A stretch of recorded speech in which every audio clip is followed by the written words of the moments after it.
ஓம் நமசிவாய். வணக்கம். நான் ஜோதிடர் ஜெயமொழி ஃபைண்டபிளாக பேசுகிறேன். மேஷம் அடுத்த அடி உங்களுக்கு தாங்க. ஏன் சார் பயமுத்துறீங்க? ஏற்கனவே பிரச்சனை தான் இருக்குது, இதில் நீங்கள் சொல்லி தான் தெரியணுமா அப்படின்னா, இப்போ மேஷத்துக்கு கான்செப்ட் படி பார்த்தீங்கன்னா உள்ள டைமிங் கொஞ்சம் 7.5 சனியில் அடி எடுத்து வைக்கிறோம். அப்போ 7.5 சனி அப்படியே போயிட்டே இருக்கு இல்லையா? அப்போ இதில் 12ஆம் இடத்துல கனெக்டிங் பண்ணுறோம். ஸோ 12இல் சனி, இது விரயத்தில் கொடுக்கும். விரய சனி எங்கெல்லாம் விரயம் வரும்? வேலை செய்யக்கூடிய இடத்துல ரொம்ப கவனமாக இருக்கணும். ஸோ அங்கே தான் விரயத்தை அது அதிகமாக கொடுக்கும். நீங்கள் நிறைய ஹார்ட் ஒர்க் பண்ணுவீங்க, உங்களுக்கு வருமானம் குறைவாக இருக்கும். அது அங்கே ஒரு அடி. அதுக்கு அடுத்ததாக பார்த்தீங்கன்னா குடும்பத்தில் பார்த்தீங்கன்னா விரயங்கள் அதிகமாகும். உங்களுடைய அப்பா அம்மா, அதே மாதிரி பார்த்தீங்கன்னா பெரியப்பா, இப்போ வயது முதிர்ந்தவர்கள் குடும்பத்தில் இருப்பாங்க இல்லையா, அவங்களுக்கெல்லாம் மருத்துவ செலவு வரும். அப்போ மருத்துவ செலவு 12ஆம் இடம் என்னங்க? ஹாஸ்பிட்டல், மருத்துவமனை. அப்போ இந்த இடத்துல அடி விழும். அப்போ இந்த இடத்துல பார்த்தீங்கன்னா, இன்ஃபேக்ட் அப்பாவுக்கு 75 வயசு ஆச்சு, அப்பா ரொம்ப முடியாமல் இருக்கார், அவங்களுக்கு எதாவது ஆகிடுமானா அவங்கள ரொம்ப கவனமாக பார்த்துக்கோங்க. அந்த இடத்துல குடும்பத்தில் ஏதாச்சும் ஒரு கர்ம வினை நடக்கும். கர்மக்காரகன் சனி 12ல் ட்ராவல் பண்ணக்குள்ள நிறைய பேருக்கு இந்த உலகத்தை விட்டு வெளியே போகிறாங்க. ஸோ அதை நீங்கள் புரிஞ்சுக்கணும். ஸோ தட் அதில் கொஞ்சம் கவனமாக இருக்கணும். அப்பா அம்மாவை நல்லா பார்த்துக்கணும். அதில் கொஞ்சம் அடி வரும். அது பெரியப்பா பெரியம்மா, பாட்டி தாத்தா, இவங்க எல்லாமே இதெல்லாம் பாருங்கள். நம்ம ஏன் உறவுகளை எடுக்கிறோன்னா, இப்போ சனி பகவான் இத்தனை பெரியவங்களை ஒரு 65 வயசுக்கு மேலே நீங்கள் இருக்கிறீங்கன்னா சனி பகவானாக நீங்கள் மாறுவீங்க. ஸோ அதுதான். அப்போ இது 12ல் வரக்குள்ள விரயம், மருத்துவ செலவு, இதெல்லாம் அடி மேலே அடி கொடுக்கும். அப்போ நம்ம என்ன வேணும்னா, பணத்தை கண்ட்ரோலாக செலவழிக்க வச்சுக்கணும். அப்போ பார்த்தீங்கன்னா உங்களுக்கு நீங்கள் மாதம் ஒரு 15,000 20,000 30,000 சம்பாதிக்கணும்னா அதுக்கேற்ற மாதிரி பட்ஜெட் போட்டுக்கோங்க. மருத்துவத்துக்கு கண்டிப்பாக இந்த டைமில் நீங்கள் இன்சூரன்ஸ் ஏதாச்சும் ஒன்று போட்டு வச்சுக்கோங்க. ஏன்னா திடீர்னு போயிட்டு உங்களுக்கு செலவு வந்துச்சுன்னா 5 லட்ச ரூபா 10 லட்ச ரூபா கொண்டு ஹாஸ்பிட்டலில் கேட்பாங்க, நம்மளால் முடியாது. ஸோ அந்த டைமில் இன்சூரன்ஸ் தான் உங்களுக்கு காப்பாற்றும். அப்போ உங்கள் குடும்பத்தில் ஏதாச்சும் ஒரு ஹெல்த் இன்சூரன்ஸ் இந்த இடத்துல போடுவோம். அது உங்களுடைய இன்வெஸ்ட்மெண்ட்டாக இருக்கும். அந்த அடியை தாங்கக்கூடிய கெப்பாசிட்டி, எல்லா கிரகமும் அடிக்கும் என்னவங்க, நம்மளை அடிக்காமலாம் போகாது. ஆனால் அதை தாங்கக்கூடிய கெப்பாசிட்டி இருக்குது பார்த்தீங்களா, அங்கே தான் நம்ம ஜெயிக்கிறோமா தோக்குறோமா அப்படின்ற போகிறோம். ஸோ மேஷத்தில் அஸ்வினி ரொம்ப கவனமாக இருங்க. இவங்களுக்கு இயற்கையிலே கேதுவுடைய ஆதிக்கம் இருக்கும், பிளெஸிங்ஸ் இருக்கும், பட் இருந்தாலும் கொஞ்சம் கவனமாக இருக்கணும். இப்போ இந்த இடத்துல 12ல் விரயன்னு நம்ம எடுக்கிறோம், அடி மேலே அடின்னு எடுக்கிறோம். அப்போ எங்கே அடி வாங்கும்? Share markets. முக்கியமாக ஷேர் மார்க்கெட்ஸில் அதிகமாக இன்வெஸ்ட்மெண்ட் போடாதீங்க. இன்ட்ராகிரேட் நீங்கள் பண்ணுறீங்கன்னா டெய்லி பண்ணுறாங்க இல்லையா, 1000 ரூபா போடுற இன்ட்ராகிரேட்டில் ஆக்சிஸ் பேங்க்கு, ஏர்டெல்லு, இந்த இதுன்னு போட்டு டால்மியா சிமெண்ட் இப்படிலாம் போட்டு ஒரு 500 ரூபாய் எடுப்பாங்க, 1000 ரூபா எடுப்பாங்க. அதோடு நிறுத்திக்கணும்.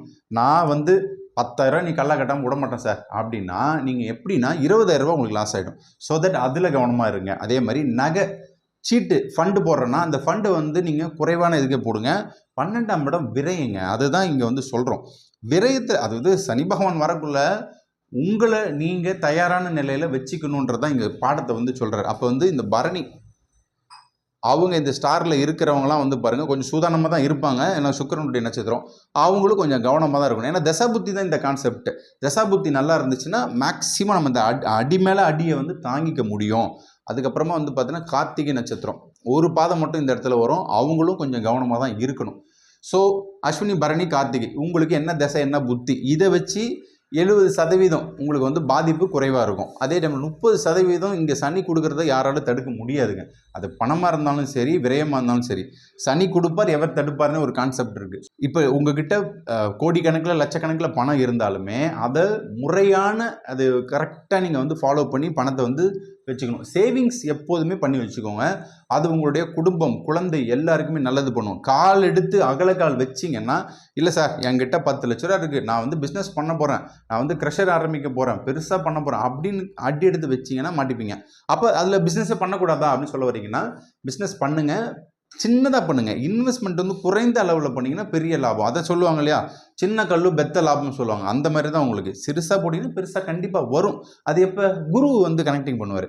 அப்போ குரு கனெக்டிங் ஆகிறதுல பார்த்தீங்கன்னா 4ல் குரு வருவார். அப்போ அந்த டைம் உங்களுக்கு ஒரு வருஷம் இந்த அடி மேலே அடி விழுறத பேலன்ஸ் பண்ண முடியும். அப்போ நம்ம என்ன பண்ணணும்னா, அகலக்கால் வைக்காமல் நீங்கள் அழகாக ஸ்மூத்தாக போங்க, உங்களுக்கு நல்லது நடக்கும். முருகன் வழிபாடு, மலை மேலே உள்ள முருகன் வழிபாடை அஸ்வினி பரணி கார்த்திகை 3 பேருமே பண்ணுங்க. இங்கே கார்த்திகை முருகன் எடுக்கிறோம், பரணி பார்த்தீங்கன்னா போகர் சித்தரை எடுக்கிறோம். ஸோ அவருடைய ஸ்டாரு. அஸ்வினி பார்த்தீங்கன்னா குதிரைகள். அதே மாதிரி பார்த்தீங்கன்னா அஸ்வினியில் வந்து பார்த்தீங்கன்னா சரஸ்வதி தேவி பிறந்த நட்சத்திரமாக சொல்கிறாங்க. ஸோ அதை வந்து சரஸ்வதி தேவி வழிபாடு பண்ண கல்வியில் முன்னேற்றம் வரும். இப்போ கல்வியில் நீட் எக்ஸாம்லாம் பண்ணுறீங்கன்னா அதில் வந்து உங்களுக்கு சக்ஸஸ்ஃபுல்லும் வரும். ஆனால் இரவு நேரம் கண் முழிச்சு படிக்கிற மாதிரி தான் இருக்கும். அதில் வந்து கொஞ்சம் கவனமாக தான் நீங்கள் இருக்கணும். ஏன்னா நைட்டு ஃபுல்லாக படிச்சுட்டு பகலில் போய் தூங்கிடுவீங்க. அதில் கொஞ்சம் கவனமாக இருக்கணும். இப்போ இதில் வந்து பரணி நட்சத்திரம் மேஷத்துக்குள்ளே இருந்தாலும் சரி, அஸ்வினி இருந்தாலும், அஸ்வினி கேது இருக்கீங்க இல்லையா, சித்தர்கள் வருவாங்க, பரணிக்கு வருவாங்க, கார்த்திகை வருவாங்க. ஏன் இந்த மேஷத்துக்கு வந்து சித்தர்களை எடுக்கிறோம் அப்படின்னா, முருகன் வந்து பார்த்தீங்கன்னா சித்தர்களுக்கு ரொம்ப சித்திகை வந்து காரிய சித்தியை கொடுக்கக்கூடியவர். அப்போ இந்த மேஷராசியில் வந்து பார்த்தீங்கன்னா காலச்சக்கரத்தின் முதல் வீடு செவ்வாயோட ஆதிக்கம்.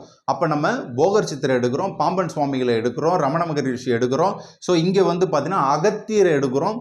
அதே மாதிரி பார்த்தீங்கன்னா உங்களுக்கு எந்த தெய்வம், அதாவது 18 சித்தர்கள் வராங்க. அந்த 18 சித்தர்களில் உங்களுக்கு இஷ்டமான தெய்வம் உங்களுக்கு கனவுலையோ நினைவுலையோ வந்து கண்டிப்பாக காட்சி கொடுப்பாங்க.